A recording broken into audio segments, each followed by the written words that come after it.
Hi friends, welcome to my channel.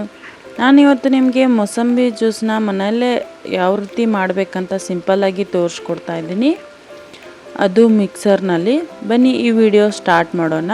ನೀವೇನಾದರೂ ನನ್ನ ಚಾನಲ್ಗೆ ಹೊಸಬರಾದರೆ ನನ್ನ ಚಾನಲ್ನ ಸಬ್ಸ್ಕ್ರೈಬ್ ಮಾಡ್ಕೊಳ್ಳಿ. ಅದ್ರ ಜೊತೆ ಬೆಲ್ ಐಕನ್ನ ಕ್ಲಿಕ್ ಮಾಡಿ, ಅದೇ ರೀತಿ ಆಲ್ ಅನ್ನೋ ಆಪ್ಷನ್ನ ಕ್ಲಿಕ್ ಮಾಡಿ, ಯಾಕಂದರೆ ನಾನೆಲ್ಲ ವಿಡಿಯೋ ನೋಟಿಫಿಕೇಷನ್ನು ನಿಮಗೆ ಸಿಗಲಿಕ್ಕೋಸ್ಕರ.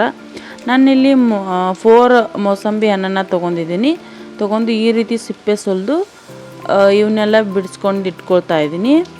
4 ಮೋಸಂಬಿ ಹಣ್ಣದಿಂದ 2 ಗ್ಲಾಸ್ ಆಗೋಷ್ಟು ನೀವು ಜ್ಯೂಸನ್ನ ರೆಡಿ ಮಾಡ್ಕೋಬೋದು. ನಾನು ಈ ರೀತಿಯಾಗಿ ಎಲ್ಲನ ಬಿಡಿ ಮಾಡಿ ಇಟ್ಕೊಂಡಿದ್ದೀನಿ. ಈಗ ಜ್ಯೂಸರ್ ತೊಗೊಂಡು ಅದರೊಳಗೆ ಮೋಸಂಬಿ ಹಣ್ಣನ್ನು ಹಾಕ್ಕೊಳ್ತಾ ಇದ್ದೀನಿ. ಅದೇ ರೀತಿ ನಾನಿಲ್ಲಿ 1 ಕಪ್ ಆಗೋಷ್ಟು ಕೋಲ್ಡ್ ವಾಟರ್ನ ತೊಗೊಳ್ತಾ ಇದ್ದೀನಿ. ವಾಟರ್ ಇಲ್ಲಪ್ಪ ಅಂದರೆ ನಿಮ್ಮ ಹತ್ರ ಐಸ್ ಕ್ಯೂಬ್ನ ಕೂಡ ಯೂಸ್ ಮಾಡ್ಕೋಬೋದು. ಅದೇ ರೀತಿ ಒಂದು 2 ರಿಂದ 3 ಟೇಬಲ್ ಸ್ಪೂನ್ ಆಗೋಷ್ಟು ಶುಗರ್ನ ಹಾಕ್ಕೊಳ್ತಾ ಇದ್ದೀನಿ. ಶುಗರ್ ನಿಮ್ಗೆ ಎಷ್ಟು ಬೇಕಲ್ವೋ ಅಷ್ಟು ಆ್ಯಡ್ ಮಾಡ್ಬೋದು. ಅದೇ ರೀತಿ 2 ಏಲಕ್ಕಿನ ಆ್ಯಡ್ ಮಾಡ್ತಾ ಇದ್ದೀನಿ. ಸ್ವಲ್ಪ ಸಾಲ್ಟ್ನ ಹಾಕ್ಕೊಳ್ತಾ ಇದ್ದೀನಿ. ಸಾಲ್ಟ್ ಹಾಕೋದ್ರಿಂದ ಜಾಸ್ತಿ ಹುಳಿ ಏನಿರುತ್ತಲ್ಲ ಅದು ಕಮ್ಮಿ ಆಗುತ್ತೆ.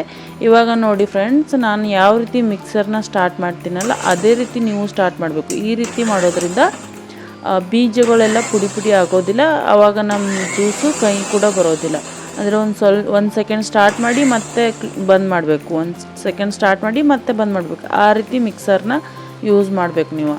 ಇವಾಗ ಎಲ್ಲ ಚೆನ್ನಾಗಿ ಜ್ಯೂಸ್ ರೆಡಿ ಆಯಿತು. ಇವಾಗ ನಾನು ಚಾನ್ಗೆ ತಂದು ಸೋಸ್ಕೊಳ್ತಾ ಇದ್ದೀನಿ.